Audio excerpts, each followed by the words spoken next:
Okay, as far as I can tell, no one has done a video on the Optimus Tracker 3. This is not going to be the best one. Hopefully somebody does a better job. Anyway, when I got the Optimus Tracker 3, I had to learn some things. For instance, these right here are just LEDs.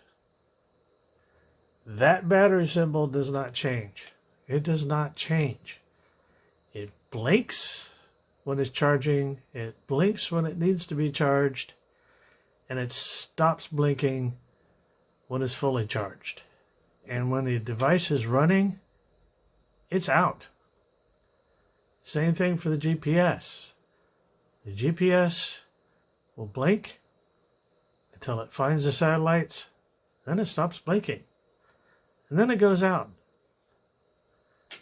The phone, down here at the bottom, the GPS is on top, will blink fast until it finds the network, and then it'll blink slow. Now, another weird thing about the GPS is if you move this device, it'll start blinking again. Now, here's my assumption, and it's just an assumption. When you move it, it's waking up. If it's sitting for a while to save battery, it stops. It's not transmitting. It's not changing its position, so the GPS goes out, but when it moves, it uses the GPS again. Now here's how you turn it on.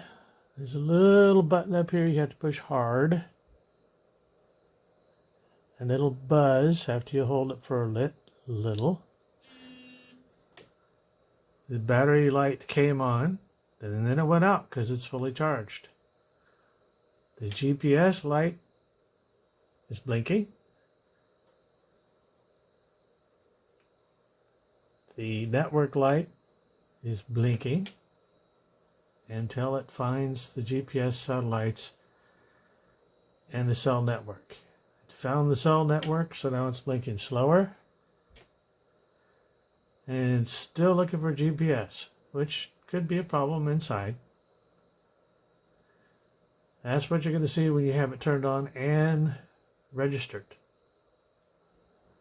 If it's not registered, this will keep blinking fast because the SIM card is looking for the cell connection, and you're not going to get a cell connection because you're not registered. All right, I took it out on the road after registering it, and it worked. However, I set a geofence in my neighborhood, and it did not trigger an event until I was about a quarter mile outside of the geofence, which is not bad. 10 minutes after the event was triggered, I got an email saying that there was an event. Now, that could be my email. It could be the routing. I don't know. 10 minutes isn't bad. It's not great. I wish it was faster, but it works. Now, it tracked my course. It tracked where I stopped, and it tracked me coming back. However, and I'm not going to show the track, but the track was inaccurate, and it took me a minute to figure out why it was inaccurate. The unit only reports GPS position every so many seconds or minutes. Therefore, if you're driving at 60 miles an hour and you're taking turns and you're changing direction, it's going to show that you went in a straight line from this part of the corner to the other side of the corner, because that's where the points were, and it just drew a straight line. However, when it was parked, it was accurate to within a meter. Inside the house, it showed it being inside the house. In the driveway, it showed it being in the driveway. So I consider that pretty good. Now, I mentioned before that the GPS starts blinking when you move it. And I just moved it, it started blinking. And then it goes solid, and then it goes off. So, there's my update. So far it seems to work. When I downloaded the app worked on my phone.